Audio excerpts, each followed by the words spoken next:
Alpha omega అనే విషయాన్ని చూస్తే ఈ యొక్క విషయాలు బట్టి మీకు చిన్న జ్ఞాపకం చేస్తాను. ఆల్ఫా అనేది గ్రీక్లో మొదటి లెటరు, ఒమేగా అనేది ఏంటంటే గ్రీక్లో చివరి లెటరు. సో ఆది అంతము లేనటువంటి క్రీస్తు మనతో ఉన్నాడనే విషయాన్ని జ్ఞాపకం చేసుకుంటాం.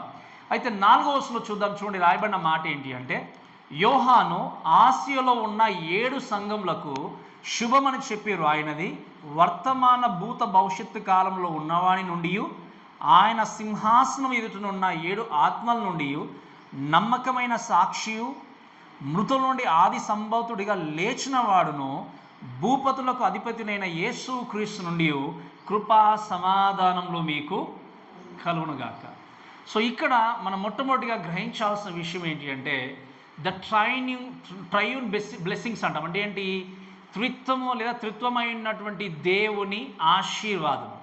బైబిల్లో మీరు ఎక్కడ గమనించినా కూడా దేవుడు తండ్రి అయినటువంటి దేవుని గురించి, కుమారుడైనటువంటి క్రీస్తు గురించి, పరిశుద్ధాత్మ దేవుని గురించి రాయబడిన ఇక్కడ ముగ్గురుగా ఉంటున్నటువంటి ఈ వ్యక్తులు ఒక దేవుడుగా కనపరుస్తుంది. ఏంటి అంటే, మిమ్మల్ని ఆశీర్వదిస్తాను అనేటువంటి మాటను స్పష్టంగా తెలియజేస్తూ మనకు రాస్తూ ఉన్నారు.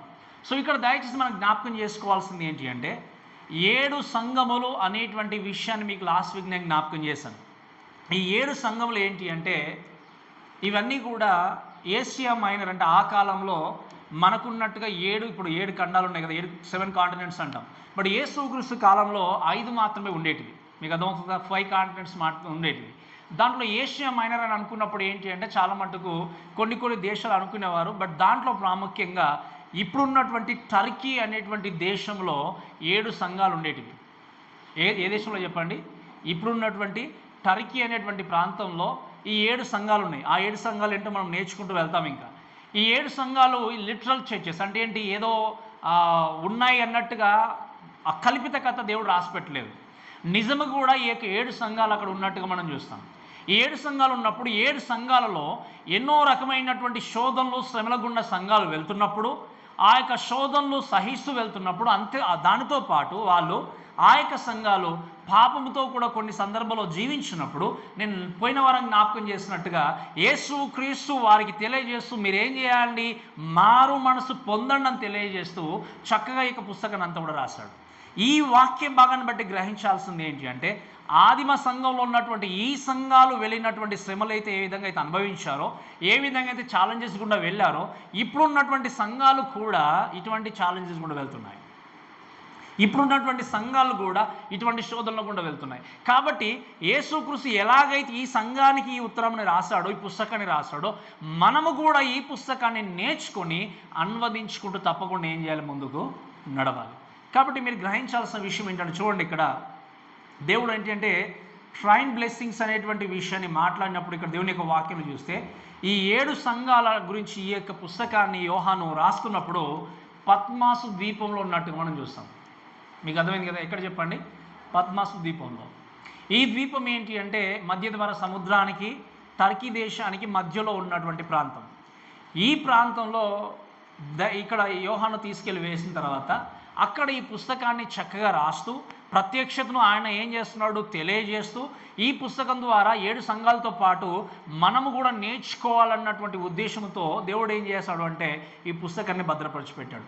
సో ఇక్కడ దయచేసి చూస్తే త్రిత్వమైనటువంటి దేవుని యొక్క ఆశీర్వాదం అనుకున్నప్పుడు వాక్యం రాయబడిన మాట ఏంటి అంటే, దేవుని కృప సమాధానము మీకు కలుగును గాక అని ఎవరు ఆశీర్వదిస్తున్నారు చెప్పండి? 3 వ్యక్తులు, ఒకే దేవుడు ఉన్నటువంటి ఆయన. దాంట్లో మొట్టమొదటిగా ఆలోచన చేస్తే వాక్యం రాయబడిన మాట ఏంటి అంటే, వర్తమాన భూత భవిష్యత్తు కాలంలో ఉన్నవాని నుండి అని రాయబడింది. ఏం చెప్పండి అక్కడ రాయబడిన మాట ఏంటి?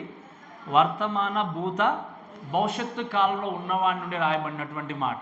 సో దేవుడు, తండ్రి అయినటువంటి దేవుడు, ఆయన ఏంటి మీరు గమనించండి, ఆయన గడిచిపోయిన కాలంలో కానీ, వర్తమాన కాలంలో కానీ, భవిష్యత్తులో కానీ ఉన్నవాడి నుండి రాయబడినటువంటి విషయం ఏంటి అంటే, మీకు కృపా సమాధానములు కలుగునుగాక అన్నాడు.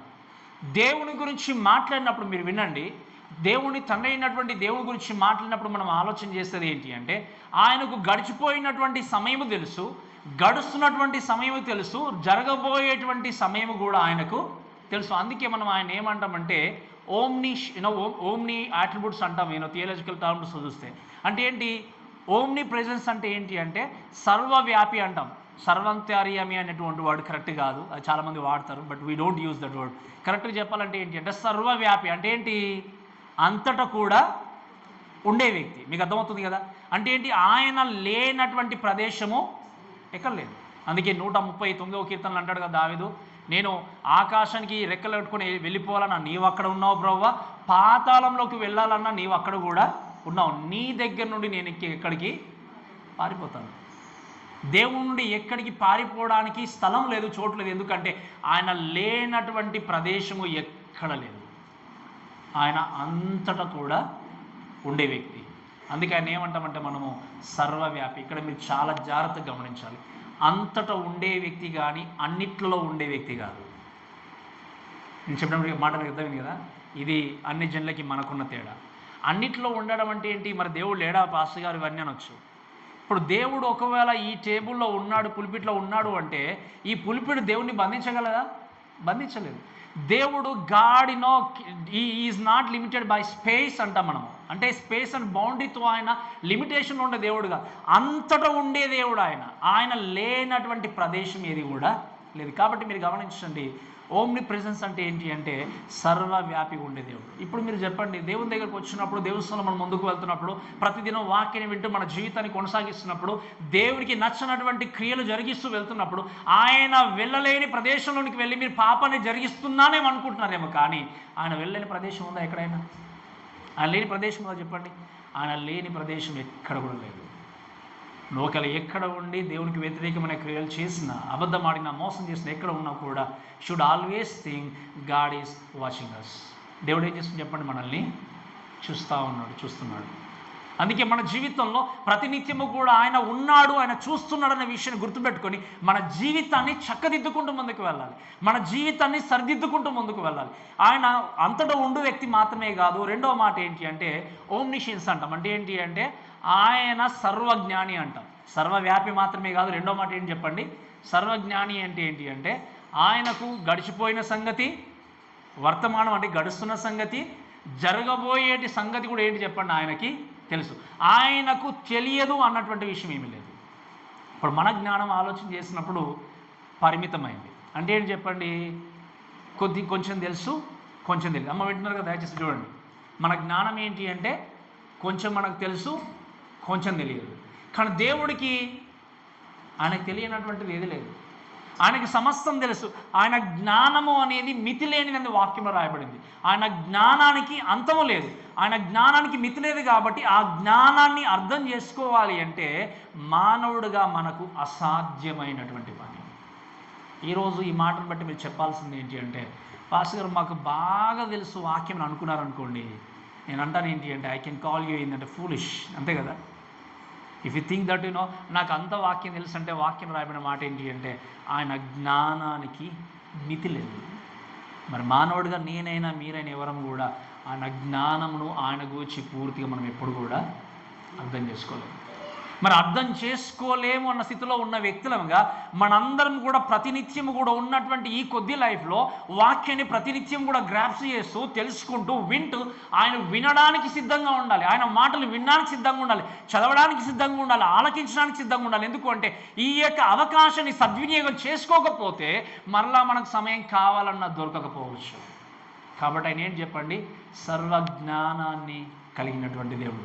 ఇక మూడవది ఏమంటామంటే మనము సర్వవ్యాపి మాత్రమే కాదు, సర్వజ్ఞాని మాత్రమే కాదు, ఓమ్ని పొటెంట్ అంటాం. అంటే ఏంటి అంటే సర్వశక్తిమంతుడు. ఏంటి చెప్పండి? అంటే ఏంటి? ఆయన శక్తికి ఏమైనా పరిధి ఉందా? మితం ఏమైనా లిమిటేషన్స్ ఉన్నాయా చెప్పండి? దేవుని యొక్క వాక్యంలో ఒక మాట రాయబడింది, ఆయనకు అసాధ్యమైనది ఏదైనా ఉన్నదా చెప్పండి? ఏదైనా మానవుడిగా మనకు అసాధ్యము. కొన్ని పనులు మనం చేయగలం, కొన్ని చేయలేకపోవచ్చు. కానీ దేవుడికి అసాధ్యమైంది ఏది లేదనుకున్నప్పుడు, మీ జీవితంలో సమస్య వచ్చినప్పుడు, మీ జీవితంలో కష్టం వచ్చినప్పుడు, ఈ అసాధ్యాన్ని సుసాధ్యము చేసేటువంటి దేవుని చేతిలో మీ జీవితాన్ని పెడుతున్నారా? లేకపోతే దేవుడు ఎందుకులే అని చెప్పి మానవుల చేతిలో పెట్టడానికి ప్రయత్నం చేస్తున్నారా? మనం నోటితో బాగానే అంటాం, ప్రభువా మీకు అసాధ్యమైంది ఏది కూడా లేదు. కానీ మనం ఏం చేస్తాం? మళ్ళీ తర్వాత వెళ్ళి మీరు ప్రభువా చేస్తారో చేయరో, మీ ద్వారా పని అవుతుందో కాదని మనం ఏం చేస్తామంటే ముందు సెకండరీ సోర్సెస్ గురించి పరిగెత్తాం. మనం ప్రైమరీ సోర్స్ అయినటువంటి దేవుని దగ్గరికి, మూలాధారమైనటువంటి క్రీస్తు దగ్గరికి పరిగెత్తడానికంటే ముందు ఈ లోకంలో ఉన్నటువంటి ఇతరుల వ్యక్తులపైన ఆధారపడడానికి ప్రయత్నం చేస్తాం. మనుషుల యొక్క సహాయాన్ని కోరుకోకూడదని చెప్పట్లేదు, కానీ ప్రథమంగా మొట్టమొదటిగా యేసు క్రీస్తుకి మన సమస్యను మనం ఏం చేయాలి? విన్నవించుకోవాలి. మన బాధను మనం తెలియజేయాలి, మన వేదనను దేవుడికి తెలియజేయాలి. ఆయన కంటే చక్కగా సరైన విధంగా సాల్వ్ చేసేటువంటి వ్యక్తి ప్రపంచంలో ఎవరు లేరు. మనుషులు బయట ఉన్నటువంటి వేదన చూడగలరు, మనుషులు మనం చేసేటువంటి క్రియలను గమనించగలరు, కానీ దేవుడు హృదయంలో ఉన్న ఆలోచనను సహితము తెలుసుకోగలడు. వాక్యంలో ఒక మాట ఏముంది తెలుసు కదా మీకు? హృదయములో తలంపు ఆలోచన పుట్టక మునుపే. అంటే ఏంటి అర్థం అసలు? అంటే దేవుడు ఇలా నువ్వు ఆలోచన చేయకముందే ఏం ఆలోచన చేసినావు కూడా దేవుడికి ఆల్రెడీ తెలుసు. మరి ఇటువంటి సర్వశక్తి మంత్రులైనటువంటి దేవుణ్ణి మనము స్తుతించే వ్యక్తులుగా ఉండాలి, ఆరాధించే వ్యక్తులుగా ఉండాలి. ఎందుకు అంటే ఆయన ఎప్పుడు మారనటువంటి దేవుడు. ఆయన ప్రేమలో మార్పు లేదు. అందుకే మలాకి గ్రంథంలో చూస్తాం మనము, ఆయన మార్పు లేని వాడైన మాట రాయబడింది. ఏం రాయబడి చెప్పండి? మార్పు లేనటువంటి దేవుడు. కాబట్టి ఇక్కడ గాడ్ ద ఫాదర్ మాత్రమే కాదు, తండ్రి అయినటువంటి దేవుడు ఆయన ఏం చేస్తాడు? కృపా సమాధానములు కలుగును గాక అని తెలియజేస్తూ ఇంకొక మాట ఎవరి గురించి రాయబడింది అంటే చూడండి అక్కడ దయచేసి. ఆయన ఏంటి? వర్తమాన భూత భవిష్యత్ కాలం ఉన్నవాడి నుండి ఆయన సింహాసనం ఎదుట ఉన్న 7 ఆత్మల నుండి అని రాయబడింది. ఏమని రాయబడి చెప్పండి అక్కడ? 7 స్పిరిట్స్. కొంతమంది నేను చాలాసార్లు విన్నాను ప్రార్థన చేస్తున్నప్పుడు, ప్రభా 7 అంతల ఆత్మ ఇవ్వండి అని మనం ప్రార్థన చేస్తారు కొంతమంది కదా. ఇక్కడ 7 ఆత్మలు అంటే ఏంటంటే మీరు చాలా జాగ్రత్తగా గమనించండి. ఈ 7 ఆత్మలు ఎవరి గురించి ప్రస్తావించబడింది అంటే పరిశుద్ధాత్మ దేవుని గురించి. పరిశుద్ధాత్మ దేవుని గురించి రాయబడినప్పుడు ఆయనకు 7 ఆత్మలు ఉన్నాయని కాదు, లేకపోతే పరిశుద్ధాత్మ దేవుడు కాకుండా ఇంకొక ఆత్మ ఉందని కాదు. ఈ 7 ఆత్మల గురించి ఎందుకు రాయబడింది అంటే ఆయన పరిచర్య యొక్క కైండ్స్ లేకపోతే రకాలను తెలియజేయడానికి బైబిల్లో మెన్షన్ చేయబడింది ఏంటి అంటే 7 అనేది సంపూర్ణతకు గుర్తు అని చెప్పాను మీకు లాస్ట్ వీక్. మీకు అర్థమైంది కదా? అంటే ఏంటి? పరిశుద్ధాత్మ దేవుడు పరిపూర్ణమైనటువంటి వ్యక్తిగా ఉంటూ ఆయన చేసేది ఏంటి అంటే మీకు కృపా సమాధానములు కలుగును గాక ఏం చేస్తున్నాడు? తెలియజేస్తున్నాడు. మీకు ఇంకా కొంచెం క్లారిటీ రావాలంటే దయచేసి యెషయా గ్రంథము 11వ అధ్యాయం 2వ వచనం చదవండి దయచేసి. యెషయా గ్రంథము 11వ అధ్యాయం 2వ వచనం.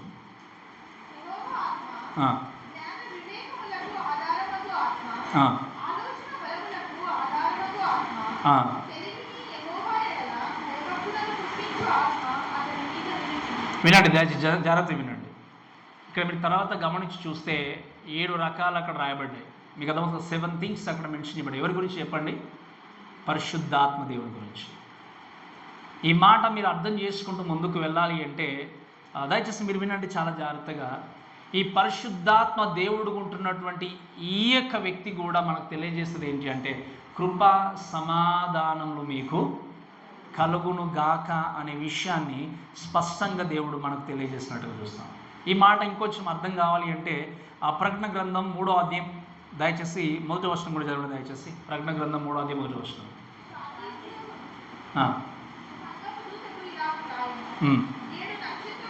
7 నక్షత్రములను 7 ఇక్కడ వినండి. అంటే మీరు ప్రకటన గ్రంథంలో చాలా సందర్భాల్లో మీరు చూస్తారంటే 7 అనే మాట ఏంటి అంటే సంపూర్ణతకు పరిపూర్ణతకు గుర్తు. కాబట్టి మీరు వినండి, ప్రకటన గ్రంథం అనేది ఏంటి అంటే ముగింపుతో కూడుకున్నటువంటి పుస్తకం. కాబట్టి 7 ఆత్మలు గలవాడు అంటే పరిశుద్ధాత్మ దేవుడు సంపూర్ణముడుగా పరిపూర్ణమైనటువంటి దేవుడుగా ఉంటూ ఆయన తెలియజేస్తుంది ఏంటి అంటే కృపా సమాధానములు మీకు కలుగును గాక అనే విషయాన్ని స్పష్టంగా దేవుడు మనకు తెలియజేస్తూ రాశాడు.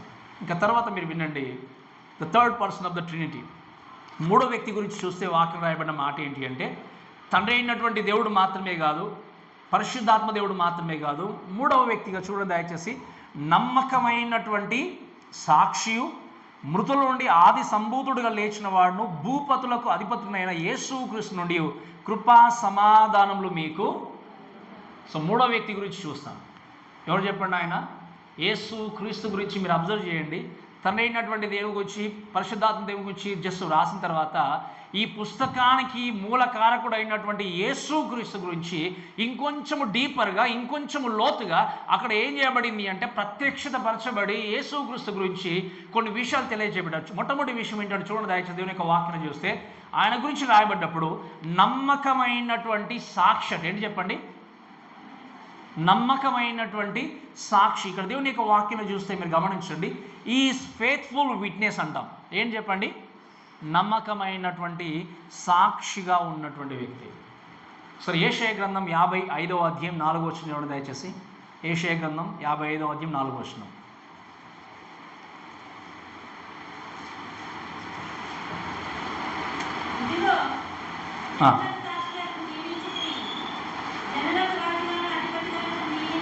ఓకే, ఏంటి చదవండి. జనులకు సాక్షిగా ఏమన్నాడో చెప్పండి? జనులకు సాక్షిగా దేవుణ్ణి ఏం చేశాడు? ఆయన నియమించి ఉన్నాడు.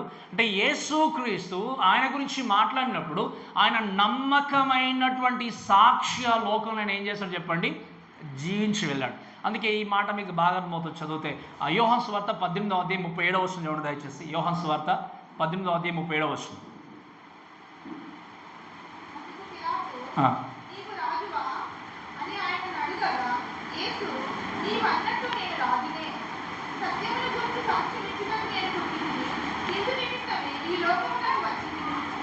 ఏముంది వాక్యం ఏమని చెప్పండి? పిలాతు తనతో మాట్లాడుతూ డిస్కస్ చేస్తున్నప్పుడు ఆయన అడుగుతాడు, పిలాతు ఏంటంటే నువ్వు రాజు అంటే ఏమన్నాడు యేసుక్రీస్తు? ఆ తర్వాత ఏమన్నాడు చెప్పండి? దేనికోసం వచ్చాడో లోకానికి ఆయన? గట్టిగా చెప్పాలి, దేని కొరకు? సత్యం అంటే ఏంటి? ఏసే సత్యం, ఆయన వాక్యమే సత్యం. ఆయన సత్యాన్ని గురించి సాక్ష్యం ఇవ్వడానికి వచ్చిన క్రీస్తుగా ఉన్నప్పుడు మనం క్రైస్తవులుగా పిలువబడుతున్నామంటే ఎవరిని వెంబడిస్తున్నాం చెప్పండి? మరి మీరు ఎవరి కొరకు సాక్షిగా బ్రతుకుతున్నారు ఈరోజు? మీ హృదయాన్ని ఒక్కసారి పరీక్షించుకుంటూ చూడండి. సత్యము కొరకు మీరు సాక్షిగా ఉంటున్నారా లోకంలో? అసత్యము కొరకు సాక్షులుగా బ్రతుకుతున్నారు.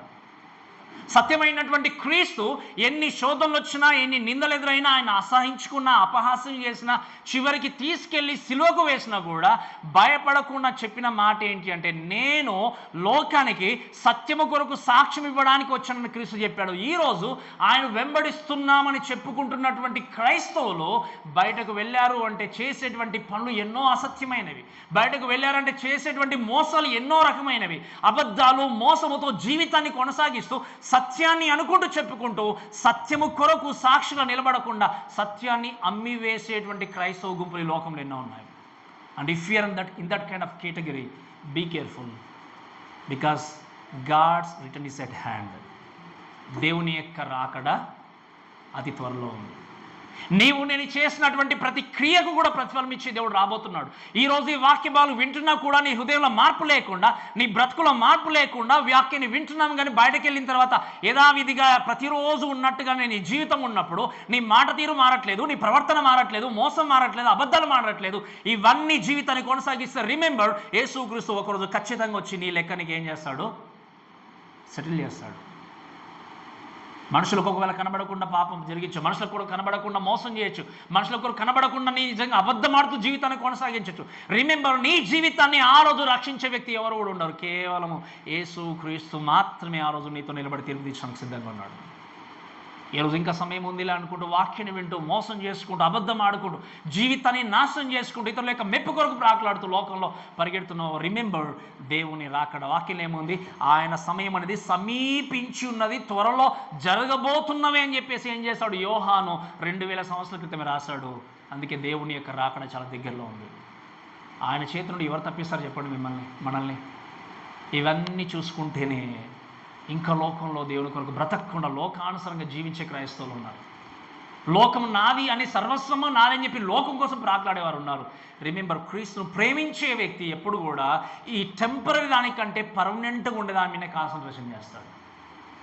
పర్మనెంట్గా ఉన్నదంటే ఇప్పుడు లోకంలో చాలామంది చేసేది ఏంటి అంటే శాశ్వతమైన దాన్నే నాకు కావాలని కోరుకుని బ్రతికే వాళ్ళు ఉన్నారు. కానీ మీరు గమనించండి, దేవుడు అంటాడు, అందుకే మనకి కొంచెం దేవుడు మనకి ఇచ్చినప్పుడు ఆ కొంచెంలో ఏముండాలి చెప్పండి? మనకు కొద్ది లైఫ్ ఇచ్చాడు అనుకోండి, అందుకే నేను చెప్తాను ఒక మాట కదా, ఎంత లైఫ్ ఉంటుందో మనకు తెలియదు. కొద్ది లైఫ్ ఉందనుకోండి, ఆ కొద్ది లైఫ్లో దేవుని కొరకు సాక్షిగా బ్రతకకపోతే మీరు గమనించండి, ఆ రోజు మిమ్మల్ని మీ భర్త కాపాడలేడు, మీ భార్య కాపాడలేదు, మీ కుమారులు కాపాడలేరు, మీ కూతుళ్ళు కాపాడలేరు. నేను వెళ్ళి నిలవాల్సింది ఎవరి దగ్గర చెప్పండి? ఆయన వాక్యంలో ఒక మాట ఉంది, 9:27 హెబ్రీయులకు రాసిన పత్రిక. మనుషుడు ఒకసారి మృతి పొందవలను, తదుపరి ఏం చేయాలి చెప్పండి? తీర్పులోనికి వెళ్ళాలి. Everyone has to go to the judgement. Nobody will escape from that judgement. ఎవరు కూడా ఎస్కేప్ అవడానికి వీల్లేదు. Until unless if you receive, అంటే యేసుక్రీస్తును సొంత రక్షకునిగా అంగీకరిస్తే బీమా సీట్ జడ్జ్మెంట్ అంటాం, మన న్యాయ సింహాసనం దగ్గరికి వెళ్తారు. యేసుక్రీస్తును అంగీకరించినటువంటి ప్రతి వ్యక్తి ఎక్కడ నిలబడాలి చెప్పండి? ఇన్నిసార్లు వాక్యం వినిపింపబడుతున్నా, ఇంత చక్కగా వాక్యం తెలియజేయబడుతున్నా, నీ జీవితంలో మార్పు కలగకుండా బ్రతికినట్టయితే మీరు గమనించండి, మిమ్మల్ని ఎవరు కూడా కాపాడలేరు, ఎవరు కూడా రక్షించలేరు. కాబట్టి ఈ యొక్క మాటలు వింటూ దయచేసి మనం ముందుకు చదివినండి. ఆయన ఏంటంటే చెప్పండి, ఆయన ఫేత్ఫుల్ విట్నెస్, అంటే నమ్మకమైనటువంటి సాక్షి. అందుకే మనందరం కూడా ఏం చేయాలి చెప్పండి? సత్యము కొరకు సాక్షులుగా ఈ యొక్క లోకంలో ఏం చేయాలి? జీవించి ముందుకు వెళ్ళాలి. రెండో మాట ఏంటి? వాక్యం రాయబడిన మాట ఏంటి అంటే, చదవండి దయచేసి 5వ వచనము. నమ్మకమైన సాక్షియు మృతుల నుండి ఆది సంభూతుడుగా లేచిన. ఇంగ్లీష్లో చదివితే కొంచెం కన్ఫ్యూజ్ అవుతారు తెలుగులో కంటే. ఇంగ్లీష్లో రాయబడిన మాట ఏంటి అంటే first burn of the dead అంటాం మనం. అంటే మృతుల నుండి ఆది సంభూతుడుగా లేచినటువంటి వ్యక్తి. అంటే first burn of the dead అని ఆలోచన చేసినప్పుడు మీరు వినండి చాలా చక్కగా ఏంటి అంటే, ఆయన మొట్టమొదటిగా తిరిగి లేపబడ్డ వ్యక్తి అన్న ఆలోచన చేసినప్పుడు యేసుక్రీస్తు కంటే ముందే కొంతమంది మరణించిన వారు తిరిగి లేపబడ్డారా? లేపలేదా? లేపబడ్డారు. పాత నిబంధనలో కొంతమందిని మనం చూస్తాం. ఈవెన్ యేసుక్రీస్తు కూడా మరణించిన వారిని ఏం చేశాడు? ఆయన తిరిగి లేపాడు. ఈవెన్ వాక్యాలు గమనిస్తే మరణించకుండా పరలోకానికి వెళ్ళిన వారు ఎవరున్నారు చెప్పండి? ఏలియా, ఇంకా ఇంకొకరు ఉన్నారు, హానోకు. వీరిద్దరు కూడా పరలోకానికి వెళ్ళారు. మరి దేవుడి గురించి రాయబడిన మాట ఏంటి అంటే, ఈయన ఆది సంభూతుడుగా మొట్టమొదటిగా లేపబడిన వ్యక్తి అని ఎందుకు రాయబడింది అంటే, మీరు గమనించండి, యేసుక్రీస్తే మొట్టమొదటిగా మహిమ శరీరాన్ని కలిగి తిరిగి లేపబడిన వ్యక్తి. మనం దాన్ని రిజరెక్టెడ్ బాడీ అంటాం. అంటే ఎవరు కూడా మహిమ శరీరాన్ని కలిగి లేపబడిన వ్యక్తి ఎవరు లేరు. మొట్టమొదటిగా లేపబడిన వ్యక్తి ఎవరు చెప్పండి? యేసుక్రీస్తు మాత్రమే. ఆయన లేపబడినట్టుగానే మనం కూడా ఏం చేయబడతాము? ఒక దినాన లేపబడతాం. ఈ మాట మీరు అర్థం చేసుకుంటూ కొంచెం ముందుకు వెళ్దాం. చూడండి, ఈ లోకంలో ఎంతోమంది వ్యక్తులు ఎన్నో రిలీజియన్స్ గురించి మాట్లాడినప్పుడు ఎంతోమంది వారి యొక్క మతాలను బట్టి, వారి యొక్క ఫాలోయింగ్ని బట్టి చాలా మట్టుకు ఏంటి అంటే దేన్ని ఫాలో చేస్తున్నారో చాలా మట్టుకు గ్రహించు. అందుకే కొన్నిసార్లు కొన్ని న్యూస్ వింటున్నప్పుడు చాలా బాధేస్తుంది. కొన్నిసార్లు ఏంటి అంటే, ఎక్కడెక్కడో క్రైస్తవ దేశాలుగా పిలువబడుతున్నటువంటి వాళ్ళందరూ కూడా ఇప్పుడు ఏమవుతున్నారంటే కొన్ని ప్లేసెస్లో, కొన్ని కంట్రీస్లో దేవుణ్ణి మర్చిపోయి వేరే వాటి వైపు పరిగెత్తున్నప్పుడు అవన్నీ చూసినప్పుడు చాలా బాధేస్తుంది. కొన్నిసార్లు ఎక్కడికి వెళ్ళిపోతుంది లోకము, ఎక్కడ వెళ్ళిపోతున్నారు మనుషులు అని చెప్పి చాలా బాధేస్తుంది. ఏ కంట్రీస్ అయినా కూడా, ఈవెన్ మన కంట్రీస్ అయినా కూడా కొన్ని మంది క్రైస్తవ కుటుంబంలో పుట్టొచ్చు, క్రైస్తవులుగా ఉండొచ్చు, కానీ చివరికి దేవుని ప్రక్కన పెట్టి ఎన్నో విధాలుగా లోకం వైపు పరిగెత్తే వాళ్ళు ఉంటారు. దానికి కారణం ఏంటి అంటే మీరు గమనించండి, వారి యొక్క విశ్వాస ప్రమాణాలు ఏంటో సరిగ్గా తెలియకుండా వెంబడించే వ్యక్తులు ఉంటారు. దాంట్లో కొంతమంది క్రైస్తవులు కూడా నిజంగా లేరు అనడానికి లేదు. అందుకే దీన్ని బాగా అర్థం చేయించడానికి ఒక వ్యక్తి చక్క ఉదాహరణ చెప్పాడు. ఒక మిషనరీ ఏంటి అంటే, ఆయన అన్న విషయం ఏంటి అంటే, ఆయన ప్రయాణాన్ని కొనసాగిస్తూ వెళ్తున్నట్ట. మీకు అర్థమవుతుంది కదా? ప్రయాణాన్ని కొనసాగిస్తూ వెళ్తున్నప్పుడు ఆయనకు 2 మార్గాలు కనబడ్డాయి. ఎన్ని మార్గాలు చెప్పండి? 2 మార్గాలు కనబడ్డాయి. ఆ 2 మార్గాల్లో ఏ మార్గంలో వెళ్తే తన జీవితానికి క్షేమమో తనకు అర్థం కావట్లేదు. ఆయన ఆలోచన చేస్తున్నప్పుడు ఆ ప్రక్కన చూసేసరికి 2 వ్యక్తులు కనబడ్డారట. ఎంతమంది చెప్పండి? ఆ 2 వ్యక్తుల గురించి చూసినప్పుడు ఒక వ్యక్తి ఏమో బ్రతికున్నాడు, ఒక వ్యక్తి ఏమో చనిపోయాడు.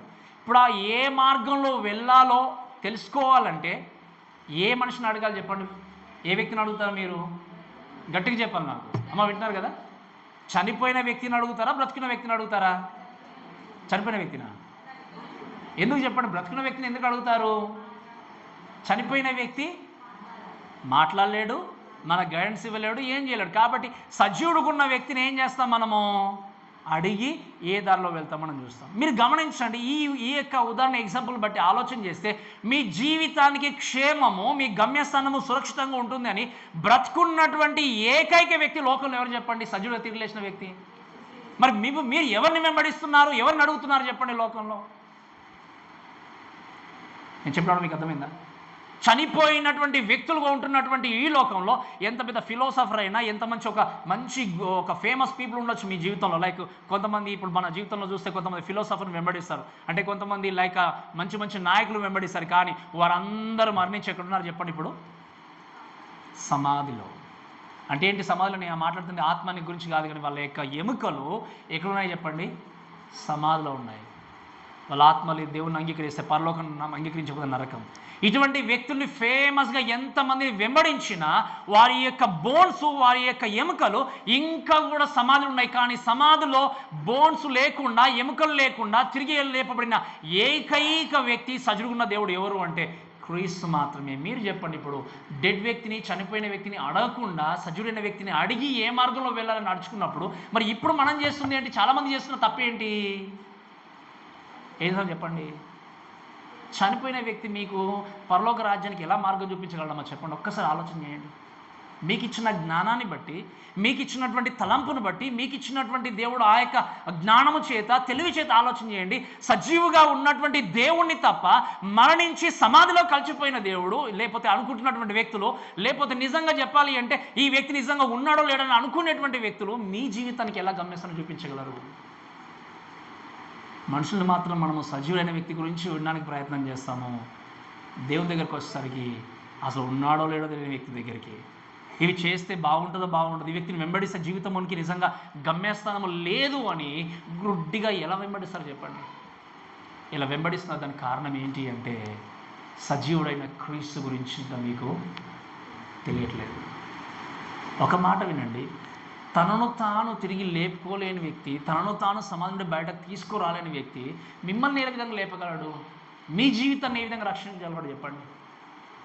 ఈ లోకంలో నాకు నీకున్నటువంటి గొప్ప ఏంటి, నిరీక్షణ ఏంటి అంటే, గొప్ప ఆశ ఏంటి అంటే, ఒక దినాన మనం మరణించినప్పుడు ఏం చేస్తాడు దేవుడు? ఖచ్చితంగా తిరిగి మనల్ని ఏం చేస్తాడు? లేపబోతున్నాడు. ఎందుకంటే ఆయన మరణించి తిరిగి లేపబడ్డాడు కాబట్టి. ఈ విషయాన్ని ఎందుకు మిస్ అవుతున్నారు నాకు అర్థం కావట్లేదు. మీరు ఎవరిని వెంబడిస్తున్నారు? దేని కొరకు ప్రయాసపడుతున్నారు? మీరు వినండి. మీరు ఒకవేళ సజీవుడైన దేవుణ్ణి ప్రక్కన పెట్టి పరిగెత్తితే మీరు గాలికి చెదరగొట్టు పొట్టులాగా మీ జీవితాన్ని మీరు ఏం చేస్తున్నారు చెప్పండి? పరిగెత్తికించుకుంటున్నారు. దానికి గమ్యస్థానం అనేది లేదు. గమ్యస్థానం అనేది లేదు. ఇప్పటికీ ఈ మాట ద్వారా నేను జ్ఞాపకం చేస్తున్నాను. వినండి, మనం సజీవుడైన దేవుణ్ణి ఫాలో చేసినప్పుడు, సజీవుడైనటువంటి క్రీస్తు యొక్క సలహా తీసుకున్నప్పుడు ఆయన నీ జీవితాన్ని క్షమించగలడు, సెక్యూరిటీ ఇవ్వగలడు, నీ జీవితానికి క్షేమాన్ని, భద్రతను అనుగ్రహించి చక్కటి గమ్యస్థానాన్ని ఇవ్వగలడు. ఈరోజు ఇంకా సమయం ఉంది అనుకుంటూ నీ జీవితంలో క్రీస్తు ప్రేమను గుర్తెరిగి కూడా కాంప్రమైజ్ అయి బ్రతుకుతున్నావు అంటే మీరు గమనించండి, నువ్వు కావలసుకొని కాంప్రమైజ్ అయి బ్రతికితే నేను మళ్ళీ చెప్తున్నాను, ఆ రోజు మిమ్మల్ని తప్పించే నాదుడు ఎవ్వరు కూడా ఉండరు. అందుకే ఒక పాట పాడుకుంటాం కదా మనము, అదే ఆ రోజు యేసయ్య ఉగ్రత రోజు, 7 ఏళ్ళ శ్రమల రోజు. మీరు గమనించండి, ఆ ఉగ్రత నుండి తప్పించే వ్యక్తి ఎవరు కూడా యేసుక్రీస్తు వచ్చాడు అంటే రక్షింపబడిన ప్రతి వ్యక్తి దేవుని ఎదుర్కోవడానికి మధ్య ఆకాశానికి వెళ్తాడు. రక్షింపబడినటువంటి ప్రతి మానవుడు దేవుని ఉగ్రతను ఎదుర్కోవడానికి ఏం చేయాలి? 7 yearsలో ఆ యొక్క 7 శ్రమలోనికి ఏం చేయాలి? ప్రవేశించాలి. కాబట్టి యేసుక్రీస్తు గురించి మాట్లాడుతూ రాయబడిన మాట ఏంటి అంటే, ఆయన ఏంటి చెప్పండి? సత్యమైనటువంటి సాక్షి ఉన్న వ్యక్తి, నమ్మకమైన సాక్షి. అంతేకాకుండా మృతుల నుండి ఆది సంభూతుడిగా లేచిన వాడును. తర్వాత 3వ విషయం చూడండి, భూపతులకును అధిపతి అయిన యేసుక్రీస్తు నుండి కృపా సమాధానములు. అంటే 3వ విషయం ఏంటంటే రూలర్ ఆఫ్ ద వరల్డ్ అంటాం, లేదా ఎర్త్ అంటాం. అంటే ఏంటి?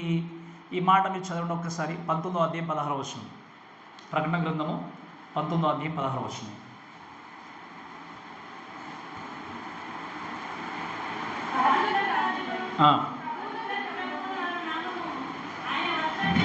రైట్, రాజులకు రాజును, ప్రభువులకు ప్రభు అనేటువంటి నామం ఎక్కడుందో చెప్పండి. ఆయన వస్తువు మీద రాయబడినట్టుగా మనం దేవుని యొక్క వాక్యలు చూస్తాం. సో యేసుక్రీస్తు ఏంటి అంటే మీరు గమనించండి, వాక్యలు చూస్తే ఆ భూపతులకు అధిపతి అయిన యేసుక్రీస్తు నుండి. ఈ మాట మీరు చక్కగా ఆలోచన చేయండి. లోకంలో ఎన్ని రకాల అధికారాలు కలిగి ఉన్నా కొంచెము బ్యాక్ మనం వెళ్ళినట్టు కొన్ని వందల సంవత్సరాలకు వెళ్తే రాజులుగా ఉన్నా కూడా ఈ లోకంలో అధికారాన్ని కానీ రాజులు కానీ చివరికి అల్టిమేట్లీ ఉండేటువంటి అధికారం ఎవరి చేతిలో ఉంటుందంటే యేసు చేతిలో మాత్రం ఉంటుంది. ఈ లోకానికి యేసుక్రీస్తు ఒక సేవకుడిగా రావట్లేదు. మనం చెప్పిన కూడా మీకు అర్థమవుతుందా? మొట్టమొదటి రాకుండా ఎలా వచ్చాడు యేసుక్రీస్తు? ఎలా వచ్చాడు చెప్పండి? ఒక సేవకుడిలాగా వచ్చాడు. ఇప్పుడు రాబోతున్నటువంటి క్రీస్తు ఎలా రాబోతున్నాడు? సేవకుడిలాగా కాదు, రాజుగా రాబోతున్నాడు. సేవకుడిగా వచ్చినటువంటి వ్యక్తి పరిచర్య చేశాడు, ఆయన అసహించుకున్న ఆయనను భరించాడు, ఎన్ని విధాలుగా ఆయన క్షీణింపజేసినా లేదా హింసించినా కూడా తట్టుకొని ఆయన తన పని ముగించి వెళ్ళిపోయాడు. కానీ ఇప్పుడు రాబోతున్నటువంటి క్రీస్తు రారాజుగా రాబోతూ మనం చేసేటి ఇంకా వాక్యం మనకి ఎక్కువ సమయం లేదు కానీ వాక్యం తర్వాత చదువుకోండి. గొర్రెలను ఈ యొక్క ఏంటి ఇప్పుడు తోడలను వేరుపరచి తను తీర్పు తీర్చడానికి రాబోతున్నాడు. ఆయన వచ్చేటువంటి రాకడ ఏంటి అంటే దెర్ ఇస్ నో ఎక్స్క్యూజ్. ఇప్పుడంటే ఎన్ని తప్పులు చేసినా ఎన్ని పాపాలు చేసినా మనం కృపాకాలంలో ఉన్నాం కాబట్టి దేవుడు క్షమిస్తూనే ఉన్నాడు. ఆయన కూడా వాటికి తప్పకుండా శిక్ష అనుభవించాలి. కానీ దేవుడు నిజంగా మనల్ని ఏం చేస్తున్నాడు? పేషెన్స్గా భరిస్తున్నాడు. కానీ ఆ టైంలో వచ్చాడా, తీర్పు తీర్చాడా, పనిష్మెంట్ ఇచ్చాడా అంతే. ఇంకా ఆయన వచ్చేటువంటి దేవుడు రాజుగా లోకానికి రాబోతున్నాడు. ఈ వ్యక్తి గురించి మాట్లాడుతూ చెప్పిన విషయం ఏంటి అంటే నమ్మకమైనటువంటి సాక్షి, మృతుల నుండి మొట్టమొదటిగా లేపబడినటువంటి క్రీస్తు, ఈ లోకానికి రాజుగా ఉన్నటువంటి క్రీస్తు నుండి కృపా సమాధానములు ఎలా ప్రారంభించాడు చెప్పండి యోహాను? ఈ ట్రైయూన్ గాడ్ అంటే త్రితమైనటువంటి క్రీస్తు లేకపోతే త్రితమైనటువంటి తండ్రి, కుమార, పరిశుద్ధాత్మ దేవుడు ముగ్గురు కూడా కృపా సమాధానములు తెలియజేస్తూ ఈ పుస్తకాన్ని ప్రారంభించినట్టుగా చూస్తాం. ఈ విషయాలన్నీ గుర్తిరిగినటువంటి మనం చేయాల్సింది ఏంటి అంటే యాజ్ ఎ క్రిస్టియన్స్గా మనం గుర్తుంచుకోవాల్సింది ఏంటి అంటే మన హెడ్స్ అన్నీ కూడా ఎక్కడ చూడాలి చెప్పండి? ఇప్పుడు ఆ మేఘాల వైపు. ఎప్పుడైనా మీరు అబ్జర్వ్ చేస్తారా? ఎప్పుడైనా ఆ మేఘాలు చూస్తుంటే కొన్నిసార్లు అనిపిస్తుంది నాకు, ఎప్పుడైనా వర్షం బాగా వచ్చినప్పుడు బయటకు వెళ్ళి చూస్తాం కదా కొన్నిసార్లు. ఇప్పుడు అనిపించేది ఏంటి అంటే ఎప్పుడో ఒకప్పుడు యేసుక్రీస్తు ఇక్కడికి రాబోతున్నాడు. మీకు వచ్చింది ఆలోచన చెప్పండి? ఎప్పుడైనా బయటకు వెళ్ళి మేఘాలు చూస్తుంటే అర్థం ఏంటి అంటే దేవుడు అక్కడికి ఖచ్చితంగా రాబోతున్నాడు. ఆ మేఘాలలోనికి వచ్చినప్పుడు మన అందరూ కూడా ఏం చేయబడతాం చెప్పండి? అక్కడికి వెళ్ళబోతున్నాం. The permanent and particularly the perfect redemption will be happened when Christ come to this earth or to the mid air. యేసుక్రీస్తు మధ్యాకాశానికి వచ్చినప్పుడు మనందరం కూడా ఏం చేస్తాం చెప్పండి? ఏకంగా ప్రభువుని ఎదుర్కోవడానికి సిద్ధంగా ఉన్నాం. కాబట్టి ఈరోజు వాక్యమైన ప్రేమ దేవుళ్ళారా, త్రిత్వమైనటువంటి తండ్రి, కుమార, పరిశుద్ధాత్మ దేవుడు మనకు శుభంలో తెలియజేస్తూ సమాధానం కలుగును తెలియజేసి మాట రాస్తారు. అంతేకాకుండా ఇంకొక మాట ఏంటంటే 5 నుండి 6వ వచనం నుండి మనం ఆలోచన చేస్తే యేసుక్రీస్తు యొక్క వాక్యాలు గమనించేది ఏంటి అంటే విమోచన గురించి మనం చూస్తాం. రెండో మాట ఏంటంటే క్రీస్తు యొక్క విమోచన. క్రీస్తు మనకు కలిగించిన విమోచన బట్టి చూస్తే 6వ వచనం, మనల్ని ప్రేమించుచు తన రక్తం వల్ల మన పాపముల నుండి మనం విడిపించిన వానికి మహిమయు ప్రభావమును యుగయుగములు కలుగును గాక ఆమేన్ అని దేవుని యొక్క వాక్యం చూస్తూ ఆయన మనల్ని తన తండ్రి యొక్క దేవునికి ఒక రాజ్యముగాను యాజకులుగాను చేసింది. యేసుక్రీస్తు కూడా ఇక్కడ మనల్ని విమోచించిన దేవుడుగా ఉన్నాడు కనుక ఆయన స్తుతించాలి అనేటువంటి మాటను జ్ఞాపకం చేస్తూ ఒక 3 విషయాలు తెలియజేశాడు. నేను ఎక్కువ వాటి గురించి వివరించను కానీ త్వరగా మీకు ఈ యొక్క మాటలు నేర్పించి ముందుకు వెళ్తాను. మొట్టమొదటి విషయం ఏంటి అంటే యేసుక్రీస్తు వాక్యంలో చూస్తే 6వ వచనం మనల్ని ప్రేమించుచు రాయబడింది. ఏం చెప్పండి? 3వ అధ్యాయం 16వ వచనంలో రాయబడిన మాట ఏంటి? యోహాను సువార్త 3వ అధ్యాయం 16వ వచనము, దేవుడు లోకమును ఎంతో ప్రేమించెను కాగా తన అద్వితీయ కుమారునిగా పుట్టినవాని యందు విశ్వాసముంచు ప్రతివాడును నశింపక నిత్య జీవం పొందినట్లు ఆయన అనుగ్రహించాడు. మీరు వినండి, దేవుడు లోకాన్ని ఎంతో ప్రేమించను అన్నప్పుడు ఆయన ప్రేమకు పరిధి లేదు లేదా పరిమితులు లేవు. మితి లేకున్నటువంటి ప్రేమను చూపించి దేవుడు ఏం చేస్తాడు చెప్పండి? మనల్ని ప్రేమించాడు కనుక అధిక వాక్యాలు చూస్తాం. ఆయన మనల్ని ప్రేమించినప్పుడు ఆ ప్రేమను మనం అర్థం చేసుకున్నప్పుడు, ప్రేమను గుర్తిరిగినప్పుడు, ప్రేమలో ముందుకెళ్తున్నప్పుడు ఆ ప్రేమ నుండి మనల్ని ఎడబాపేది ఏదైనా ఉందా లోకంలో?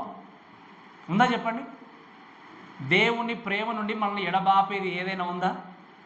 ఏమనుకుంటున్నారు? ఏముంది చెప్పండి? ఎడబాపేది పాపం. ఇంకేమనుకుంటున్నారు? ఏమైనా ఉందంటారా చెప్పండి? దేవుని యొక్క వాక్యం స్పష్టంగా రాయబడింది. రోమపత్రిక 8వ అధ్యాయం 35వ వచనంలో దేవుని ప్రేమ నుండి మనల్ని ఎడబాపేది ఏదైనా ఉన్నదంటే ఏది లేదు. పాపం కావచ్చు, శ్రమ కావచ్చు, లేకపోతే శోధన కావచ్చు, ఏది కూడా క్రీస్తు ప్రేమ నుండి మనల్ని ఎడబాపలేదు. ఎందుకు అంటే ఆయన మనల్ని శాశ్వతంగా ప్రేమించే దేవుడు. ఈరోజు మన ప్రేమల గురించి మాట్లాడినప్పుడు కొన్ని సందర్భాలను బట్టి, సిచ్యువేషన్స్ బట్టి మన ప్రేమ మారిపోతుంటుంది. కానీ క్రీస్తు అన్నాడు ఏంటి అంటే, నేను ఇదిగో మీతో సదాకాలం నీతో నేను ఉన్నాను అని చెప్పి ఏమన్నాడు? నీవు నాతో సదాకాలం ఉంటావని వాగ్దానం చేశాడు అంటే అది ఖచ్చితంగా దేవుడు నెరవేరుస్తాడు. ఆయన ప్రేమను ఆపేసే దేవుడు కాదు, ప్రేమను మార్పు చెందించే దేవుడు కాదు. మళ్ళీ ఏది కూడా లోకంలో ఎడబాపనేది ఎప్పుడు అంటే నువ్వు నిజంగా యేసుక్రీస్తును సొంత రక్షకులను అంగీకరించినట్టయితే నీ జీవితం నుండి క్రీస్తుని ఎవరు కూడా తీసివేయలేరు. క్రీస్తు యొక్క రక్షణ ఎవరు కూడా దొంగిలించలేరు. అది శ్రమైనా కావచ్చు, శోధనైనా కావచ్చు, వేదనైనా కావచ్చు, కష్టమైనా కావచ్చు, నీ జీవితంలో ఏది నేను బంధింపలేదు. ఎప్పుడు అంటే నువ్వు జెన్యూన్గా యేసుక్రీస్తును రక్షకుడిగా నీవు అంగీకరించినట్టయితే. ఇంకొక మాట ఏముంది అంటే వాక్యంలో, ప్రేమించడం మాత్రమే తన రక్తం వలన మన పాపం నుండి మనల్ని విడిపించిన వానికంటే ఏమని రాయబడింది చెప్పండి అక్కడ. ఫుట్ నోట్లో ఏమని రాయబడింది చెప్పండి అక్కడ. 4వ రాయబడింది. 4 ఫుట్ నోట్ల కింద కడిగిన వానికని రాయబడింది. ఏమని చెప్పండి? మన పాపంలో నుండి మనల్ని విడిపించడం అంటే క్లియర్ ట్రాన్స్లేషన్ ఏంటి అంటే మనల్ని కడిగినటువంటి వ్యక్తి. యేసు క్రీస్తుకు ఎందుకు మనం స్తుతులు చెల్లించాలి అంటే మళ్ళీ ప్రేమించిన వ్యక్తి మాత్రమే కాదు, రెండవది ఏంటి అంటే మన పాపాలని కడిగినటువంటి దేవుడు ఆయన. అందుకే ఆయన రక్తమును ఎప్పుడు కూడా చులకనగా చేయకూడదు మనం. ఆయన యొక్క బ్లడ్ ఆఫ్ జీసస్, మీరు ఆలోచన చేయండి, the blood of Jesus can cleanses your sin and my sin. ఆయన రక్తము లేకుండా, రక్తము చిందింపబడకుండా పాప క్షమాపణ లేదు అని మనం చక్కగా ఏం చేస్తాం? హెబ్రీయులకు రాసిన పత్రికలో నేర్చుకున్నాం. రక్తము చిందింపబడకుండా పాపానికి క్షమాపణ అనేది లేదు. మరి దేవుని యొక్క రక్తము, దేవుడు ఏం చేశాడు అంటే నీ పాపాన్ని విమోచించడం మాత్రమే కాదు, తీసివేయడం మాత్రమే కాదు, నేను చేసింది ఏంటి అంటే కడిగి వేశాడు. ఏం చేశాడు చెప్పండి? ఆయన కడిగి వేశాడు. 14వ శతాబ్దంలో రాబర్ట్ హెన్రీ అనేటువంటి ఒక వ్యక్తి, స్కాట్లాండ్ ప్రాంతానికి ఇంకా రాజుగా ఉండాల్సిన వ్యక్తి, ఆ టైంలో జరిగింది ఏంటి అంటే ఈవెన్ స్కాట్లాండ్ ప్రాంతాన్ని కూడా ఇంగ్లాండ్, బ్రిటిష్ వార్స్ ఏం చేస్తారంటే దాన్ని రూల్ చేస్తున్నారు. ఆ రూల్ చేసినటువంటి టైంలో ఈ రాబర్ట్ ఏం చేస్తాడంటే స్వతంత్రం తీసుకురావాలి అని చెప్పి చాలా పోరాటం చేశాడు. చేసినప్పుడు అప్పుడున్నటువంటి బ్రిటిషర్స్ ఏం చేస్తారంటే ఈ రాబర్ట్ని పట్టుకోవాలని చెప్పేసి ఇక ప్రయత్నం చేస్తూ ఉంటే ఈయన వారికి దొరకకుండా పారిపోతూ ఉంటున్నట్టు. పారిపోయి దాదాపు ఒక అరణ్యంలోనికి పారిపోతూ ఉంటే ఆయన వెనకాల వీళ్ళు ఏం చేస్తారంటే వేట కుక్కని వదిలేస్తారు. ఇంకా మీకు అర్థమవుతుంది కదా ఏం చేస్తారు చెప్పండి? వేట కుక్కను వదిలేసినప్పుడు ఆ అరుపులు ఈయనకు వినబడ్డప్పుడు ఇంకా చాలా భయంతో పరిగెత్తున్నాడు. చాలా ఈ వేట కుక్కలు ఆయన వెంబడిస్తూ ఉన్నాయి. చివరికి ఒక రివర్ వచ్చింది మధ్యలో. ఈ వేట కుక్కల శబ్దం వినేసి ఆయన ఏం చేశాడంటే ఆయన సడన్గా ఆ రివర్ కనబడగానే దాంట్లో దూకేశాడు. రివర్లో దూకేసి ఆ రివర్ నుండి ఆ యొక్క నది నుండి అటువైపుకి వెళ్ళాడు. వెళ్ళిన తర్వాత ఈ కుక్కలు అలానే అరుస్తూ వెళ్ళి చివరికి ఆ నది దగ్గరికి వచ్చి ఆగిపోయాయి. ఇంకా అక్కడ ఉన్నటువంటి సైనికులు, ఆ యొక్క బ్రిటిషర్స్ ఆ కుక్కను బలవంతంగా ఆ వ్యక్తి ఉన్న చోటుకి లేదా ఎక్కడ వెళ్ళిపోయాడో చూపించమని ఎంతగా లాగినా కూడా ఆ కుక్కలు అక్కడ నుండి కదట్లేదు. ఎందుకు చెప్పండి? ఆ వ్యక్తి నుండి వచ్చేటువంటి స్మెల్ అనేది ఇంకా వాటికి గ్రహించే శక్తి లేదు. ఎందుకంటే ఆయన నదిలో దూకగానే ఆ నది ఏం చేసింది చెప్పండి? ఆ స్మెల్ అంతా కొట్టుకొని తీసేసింది. కాబట్టి ఆ మనిషి ఎక్కడున్నాడు ఇంకా కుక్కలకు అర్థం కాలేదు. సో ఆ వ్యక్తి రాబర్ట్ ఆయన అరణ్యంలోనికి వెళ్ళి చివరికి స్కాట్లాండ్ దేశానికి, ఏమంటే స్కాట్లాండ్ ప్రాంతానికి ఆయన అక్కడ మళ్ళీ రాజుగా అయినట్టుగా మనం చరిత్రలో చూస్తాం. ఎగ్జాక్ట్లీ సాతాను మనల్ని పాపంలో బంధించడానికి ప్రయత్నం చేస్తున్నప్పుడు, పాపాన్ని పదే పదే మన జీవితంలో చూపించడానికి ప్రయత్నం చేస్తున్నప్పుడు Jesus came to this earth to cleans our sins with his blood. యేసుక్రీస్తు వచ్చి ఏం చేశాడు చెప్పండి? ఆ నది ప్రవాహం లాగా తన యొక్క రక్తములో మన పాపాలను ఏం చేశాడు? కడిగి వేశాడు. మన పాపాలని శుద్ధీకరించాడు. మన పాపాలని కడిగి వేసిన తర్వాత, శుద్ధీకరించిన తర్వాత సాతాను ఎంతగా వేట కుక్కలాగా ప్రయత్నం చేసినా, ఎంతగా మనల్ని బంధించాలన్నా, మనల్ని బాధించాలన్నా, నీవు నిజంగా క్రీస్తు రక్తంలో కడగబడే వ్యక్తివైతే నువ్వు సురక్షితంగా ఆయన చేతుల్లో ఏం చేయబడ్డావు చెప్పండి? సెక్యూరిటీని కలిగి ఉన్నావు. నిన్ను దొంగిలించడానికి, నిన్ను తీసుకెళ్ళడానికి, నిన్ను బంధించడానికి సాతానికి ఇంకా అధికారము లేదు. అందుకే క్రీస్తును అంగీకరించావు, సంతరక్షణను అంగీకరించావు నిజంగా అంటే నీ రక్షణ దొంగిలించడానికి సాతాను కూడా అర్హత లేదు, అధికారం కూడా లేదు. అందుకే ఎన్నో సందర్భాల్లో నేను ప్రతిసారి జ్ఞాపకం చేస్తాను. అందుకే ద అష్యూరెన్స్ ఆఫ్ సాల్వేషన్ అంటాను నేను. ఈ రక్షణ గురించి మాట్లాడినప్పుడు నేను అందుకే పదే పదే అడుగుతాను కదా, ఇప్పుడు ఈ క్షణం ఏం జరిగినా కూడా దేవునితో ఉంటానని నిశ్చయిత మీకు లేనంత కాలము సాతాను అంటే భయమే. ఆ నిశ్చయిత లేనంత కాలము దేవుడు అంటే కూడా భయమే. ఎందుకు చెప్పండి? సాతాను అంటే ఎందుకు భయం, దేవుడు అంటే ఎందుకు భయము? సాతాను అంటే ఎక్కడ మమ్మల్ని మోసపరుస్తాడో, ఎక్కడ పాపంలో పడగొట్టేస్తాడో ఒక భయం. దేవుడు అంటే ఎందుకు భయము? నేను ఇంకా పాపంలో ఉన్నానేమో, దేవుని దగ్గర చక్కగా రాలేకపోతున్నానేమో కాబట్టి, ఆయన శిక్షించే దేవుడు కాబట్టి అనే భయము. నువ్వు నిజంగా దేవుని యొక్క రక్తంలో కడగబడిన వ్యక్తివి అయితే, యేసుక్రీస్తు నా తండ్రి అనేటువంటి అధికారాన్ని కలిగి ఉండి సొంత కుమారుడు వెళ్ళినట్టుగా నువ్వేం చేయగలవు చెప్పండి దేవుని దగ్గరికి? ఆ నిశ్చయిత నీకు లేదు అంటే నీ జీవితం నువ్వేం చేయాలి? చెక్ చేసుకోవాలి. నీ జీవితం నువ్వేం చేయాలి? పరీక్షించుకోవాలి. కాబట్టి ఇప్పుడు మన దేవుని దయచేసి గమనించండి. నీవు చేసిన పాపాన్ని బట్టే కదా ఆయన కల్వరిలో మరణించాల్సి వచ్చింది. నీవు చేసినటువంటి దోషాన్ని బట్టే కదా ఆయన నలుగొట్టబడాల్సి వచ్చింది. ఇంతగా నీ దోషాన్ని, నీ పాపాన్ని తీసివేయడానికి తన ప్రాణాన్ని సహితం అర్పించిన దేవుని వైపు తిరగకుండా, ఈ లోకంలో ఎవరు కూడా ఏ విధంగా నీ జీవితాన్ని మార్చలేని వాళ్ళు, నీ బ్రతుకును మార్చలేని వాళ్ళు, నీ ఆత్మను విడిపించలేని వాళ్ళ వైపు నువ్వు ఎంతకాలం పరిగెత్తినా నీ ఆత్మకు విమోచన, విడుదల దొరకదు. నీకు విడుదల కలిగించే ఏకైక వ్యక్తి ఎవరు అంటే క్రీస్తు మాత్రమే. నేను అడిగే ప్రశ్న ఏంటి అంటే, ఎందుకు ఆయన ప్రేమను అలక్ష్యం చేస్తున్నారు? ఎందుకు ఆయన యొక్క త్యాగాన్ని చులకన చేస్తున్నారు? ఆయన త్యాగాన్ని, ఆయన ప్రేమను చులకన చేస్తే, నేను మళ్ళీ చెప్తున్నాను, సమయం ఉండగానే ఆ సమయాన్ని సద్వినియోగం చేసుకోకపోతే మరలా సమయం మనకి రాకపోవచ్చు. అందుకే వాక్యం అంటాడు కదా, ఇంత గొప్ప రక్షణను మనం నిర్లక్ష్యం చేసిన ఎలాగ తప్పించుకుందాం అంటాడు హెబ్రీయులకు రాసిన పత్రికలో. ఇంత గొప్ప రక్షణ మనము నిర్లక్ష్యం చేస్తే, మనకు బాగా తెలుసు బైబిల్లో నోవా స్టోరీ. పదే ప్రకటిస్తున్నాడు. దాదాపుగా 120 years వరకు ప్రకటిస్తూనే ఉన్నాడు. మీరు రండి రండి రండి రండి అని ఆయన చెప్తూనే ఉన్నాడు. ఏం చెప్పాడు చెప్పండి? మీరు ఈ నిర్మించబడుతున్నటువంటి ఈ ఓడలోనికి మీరు వస్తే మీకు ఏం జరుగుతుంది చెప్పండి? మీ ప్రాణాలు కాపాడబడతాయి. కానీ ఎవరైనా నిజంగా విన్నారా? వెళ్ళలేదు. కానీ చివరికి వర్షం స్టార్ట్ కాగానే మేము వస్తాము అని ఎంత అరిచినా, వాక్యం రాయబడిన మాట ఏంటి చెప్పండి? ఆ డోర్ని ఎవరు క్లోజ్ చేశారు? మా వింటున్నారు కదా, ఇంకెవరు క్లోజ్ చేస్తారు చెప్పండి? ఎంత అరిచినా, ఎంత చేసినా విడుదల లేకపోతే డోరు ఓపెన్ చేయడానికి వీల్లేదు. ఎందుకు అంటే ఆ డోరు దేవుడి చేత ఏం చేయబడింది? పర్మనెంట్గా క్లోజ్ చేయబడింది. ఇప్పుడు దేవుడు చెప్తున్నాడు, ఈ మార్గంలో మీరు వెళ్తే పరలోకానికి వెళ్తారు. యేసుక్రీస్తు నేనే మార్గం అని చెప్పాడు. ఈ మార్గంలో రండి అంటే నేను వెళ్ళనని చెప్పి చులకన చేస్తూ విశాల మార్గంలో పరిగెత్తి చివరికి ప్రభువా నేను ఈ మార్గంలో వస్తాను అనుకున్న టైంలో డోర్ దేవుడు క్లోజ్ చేశాడు అనుకోండి, మీ పరిస్థితి ఏంటి? ఆ వ్యక్తులు నీళ్ళలో మునిగిపోయి చనిపోయినట్టుగానే మీ జీవితాన్ని కాపాడే వ్యక్తి ఎవరు కూడా ఉంటారు. అందుకే ధనవంతుడు ఎంతగానో బ్రతికాడు, చక్కగా జీవించాడు, అంతా బ్రతికాడు. కానీ చివరికి నరకంలో వెళ్ళి ప్రభువా అబ్రహామా నన్ను రక్షించడానికి కనీసం సహాయం చేయండి, లేకపోతే ఆ లాజర్ను పంపించిన నా నాలుకని చల్లార్చండి అని చెప్పి ఎంతగానో వేడుకున్నాడు. కానీ చివరికి తను అర్థమైంది ఏంటి అంటే తాను వెళ్ళడానికి ఇంకా అవకాశము only entrance, there is no exit. Hell కూడా మీకు అర్థమవుతుంది కదా, ఓన్లీ ఎంట్రన్స్ మాత్రమే, వెళ్ళడానికి మాత్రమే త్రోవా, రావడానికి మళ్ళీ మార్గం అనేది లేదు. మరి ఇంతగా చక్కగా దేవుని యొక్క మాటలు మనకు వినిపింపబడుతున్నప్పుడు ఇంకా నిర్లక్ష్యం చేసినట్టుగా తప్పించుకోలేదు అనే విషయం గుర్తుపెట్టుకోండి దయచేసి. ఇంకొక మాట ఏంటంటే, ఆయన ప్రేమించే దేవుడు మాత్రమే కాదు, మనకి విమోచన ఇచ్చే దేవుడు మాత్రమే కాదు. ఇంకొక మాట ఏంటి అంటే, ఈ made us to be kingdom and priest. అంటే చూడండి అక్కడ చివరి వచనం, 6వ వచనంలో ఆయన మనలో తన తండ్రి అయిన దేవునికి ఒక రాజ్యముగాను యాజకులుగాను ఏం చేశాడు? ఆయన చేసేసాడు. ఎలా చేశాడు చెప్పండి? ఒక రాజ్యముగాను యాజకులుగా మనల్ని చేసేసాడు దేవుడు. కాబట్టి మనందరము కూడా రాజులైన యాజక సమూహంగా చేయబడ్డాము కనుక క్రైస్తవులకు ఉన్నటువంటి ప్రతి వ్యక్తి కూడా ఈ లోకము కొరకు మనందరం కూడా దేవుని దగ్గర ఏం చేయాలి? వేడుకోవాలి.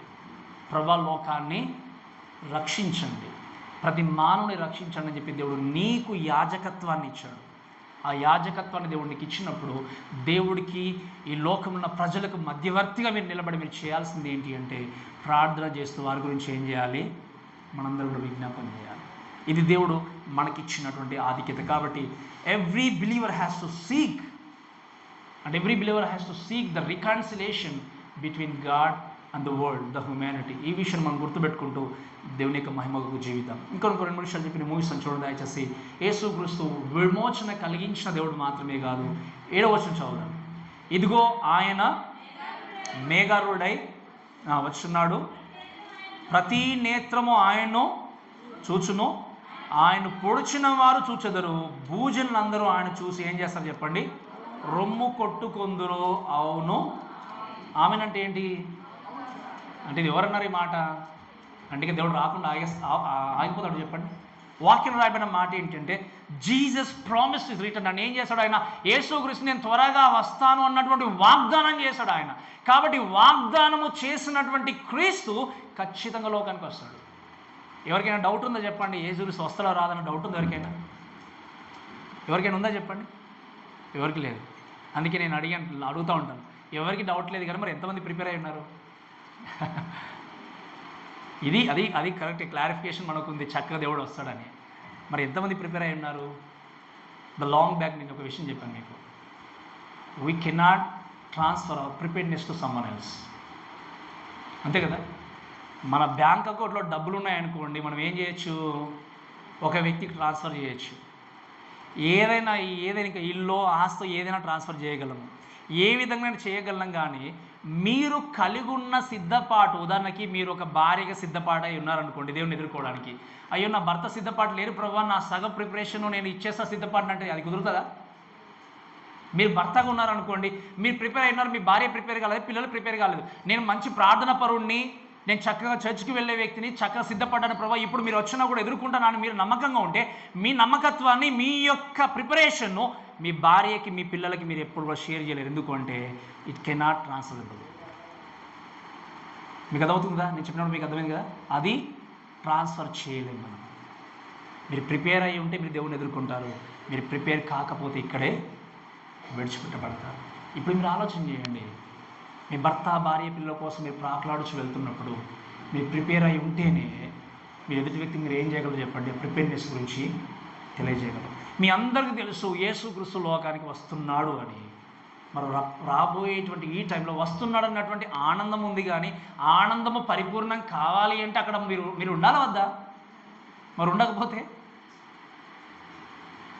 వస్తున్నాడు అని చెప్పి, అందుకే వాక్యం ఏం చెప్పండి? ఇదిగో ఆయన మేఘారూఢై. సో బిహోల్డ్ అనేటువంటి మాట చాలాసార్లు వాక్యం రాయబడింది. Behold Jesus is coming back. ఒకసారి ఈ మాట చదవండి దయచేసి. మత్తయి సువార్త 24వ అధ్యాయము 31వ వచనం చదవండి దయచేసి. మత్తయి సువార్త 24వ అధ్యాయం 31వ వచనం. కొంచెం త్వరగా చదవండి దయచేసి.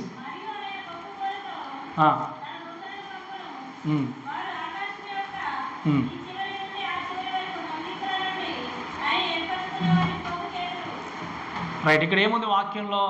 ఆయన పోగు చేయబడి దూతలతో పాటు సమూహంతో పాటు లోకానికి రాబోతున్న వ్యక్తిగా రాయబడింది. ఇంకొక మాట మార్కు సువార్త 13వ అధ్యాయం 26వ వచనం. 13:26 వచనం.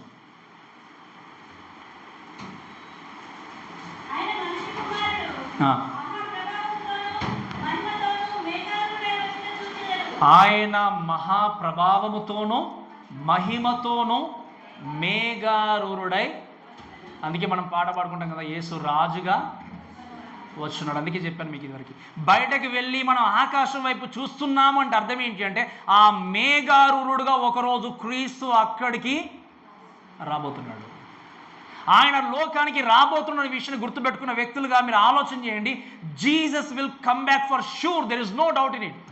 There is no doubt about it. దాంట్లో మనం డౌట్ కలిగి ఉండే, అనుమానం కలిగి ఉండడానికి వీలు, ఎందుకంటే ఆయన ఖచ్చితంగా లోకానికి రాబోతున్నాడు. అందుకే వాక్యం రాబడిన మాట ఏంటి అంటే ఆయన మేఘారూఢై వచ్చినాడు. ప్రతి నేత్రము ఆయన ఏం చేస్తుంది చెప్పండి? తప్పకుండా ప్రతి నేత్రం చూస్తుంది.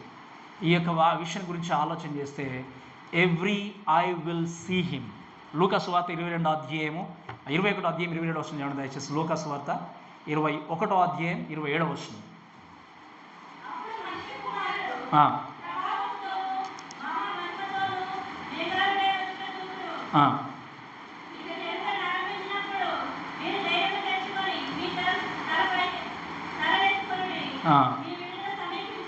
రైట్. మీరు తలలు పైకెత్తుకుని మీ విడుదల ఈ మాట ఎంత గొప్ప మాట ఆలోచన చేయండి.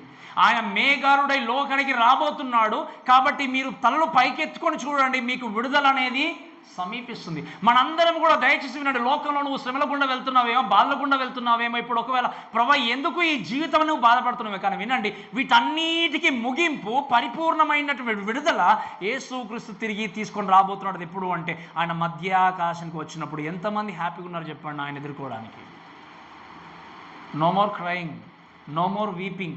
బాధపడడానికి వీల్లేదు, ఏడవడానికి వీల్లేదు, ఇంకా అసూయపడడానికి వీల్లేదు, ఇంకా నిజంగా ఏం జరుగుతుందని నిజంగా టెన్షన్ పడడానికి లేదు. ఏ చింత యావత్తు లేకుండా ప్రశాంతంగా ఉండేటువంటి జీవితాన్ని దేవుడు మనకు ఇవ్వబోతున్నాడు. ఎంత గొప్ప భాగ్యం ఆలోచన చేయండి. ఆ పరలోకంలో ఉండాలి అంటే ఈ ఉన్న సమయాన్ని ఏం చేయాలి? సద్వినియోగం చేసుకోవాలి. అందుకే మీరు అనుకోవచ్చు, నేను రేపు సరి చేసుకుంటాను పాస్టర్ గారు, ఎల్లుండి సరి చేసుకుంటాను, నెక్స్ట్ ఇయర్ సరి చేసుకుంటాను అనుకోవచ్చు. అందుకే నేను అన్నాను, ఆయన ఇంకో నెక్స్ట్ ఇయర్ వస్తాను అనుకుంటే నేను కూడా ఇంకా నా ఇష్టం వచ్చిన బ్రతికేవాడినేమో. అంతే కదా? నెక్స్ట్ ఇయర్ మేబీ 2026లో వస్తాడు యేసుక్రీస్తు అని తెలిసింది అనుకోండి, ఏం చేస్తాం మనము? ఆయన వచ్చే ఒక 2 రోజుల ముందు వరకు ఏం చేస్తాము? అన్ని తప్పులు చేసి లోకానుసంగా బ్రతికి ఇంకా రేపు వస్తానంగా ప్రభువా రాత్రిగా ఏడ్చుకుంటూ 2 గంటలనే ప్రార్థన చేస్తాం. ఇక ప్రభువా నన్ను క్షమించండి అని చెప్పి. కానీ నాకు తెలుసా ఎప్పుడు వస్తాడో తెలియదు, మీకు తెలుసా తెలియదు. మరి ఎందుకు అలక్ష్యము? మీరు అనుకోవచ్చు, నేను నిజంగా నెక్స్ట్ ఇయర్ సరి చేసుకుంటాను, తర్వాత 2 సంవత్సరాలు సరి చేసుకుంటాను, నెక్స్ట్ మంత్ సరి చేసుకుని, ఈ విధంగా ఆలోచన చేస్తే ఆ సరి చేసుకోవడానికి సమయం నువ్వు కేటాయించుకోవడానికి అంటే ముందు దేవుడు వస్తే నీ పరిస్థితి ఏంటి? నీ కుటుంబ పరిస్థితి ఏంటి? నువ్వు సంపాదించుకుంది ఏంటి? నీ ఆరోగ్యం ఏంటి? నీ ఆస్తి ఏంటి? నువ్వు కలలుగన్న నీ జీవితం ఏంటి? ఒకసారి ప్రశ్నించుకోండి. Nothing will be permanent here except the love of Jesus. ఆయన ప్రేమ తప్ప ఈ లోకంలో ఏది మనతో పాటు ఉండదు. కాబట్టి ఒకవేళ ఇంకా మీరు టైం మీరు కేటాయించుకొని ఇంకా మీరు ఉన్నారేమో, నెక్స్ట్ ఇయర్ అనుకుంటే దయచేసి నేను మరలా మీకు విజ్ఞప్తి చేస్తున్నాను, మిమ్మల్ని బ్రతిమలాడుకుంటున్నాను, వినండి దయచేసి. మీరు నెక్స్ట్ ఇయర్ 2 సంవత్సరాలు 3 సంవత్సరాలు అనుకుంటూ నేను బ్రతకాలని అనుకుంటే దేవుని రాకడ ఎప్పుడో మనకి తెలియదు. ఆయన రావడానికంటే ముందే మీ జీవితాన్ని సరి చేసుకోవాలి, మీ బ్రతుకులు సరి చేసుకోవాలి, మీ కుటుంబాన్ని సరి చేసుకోవాలి.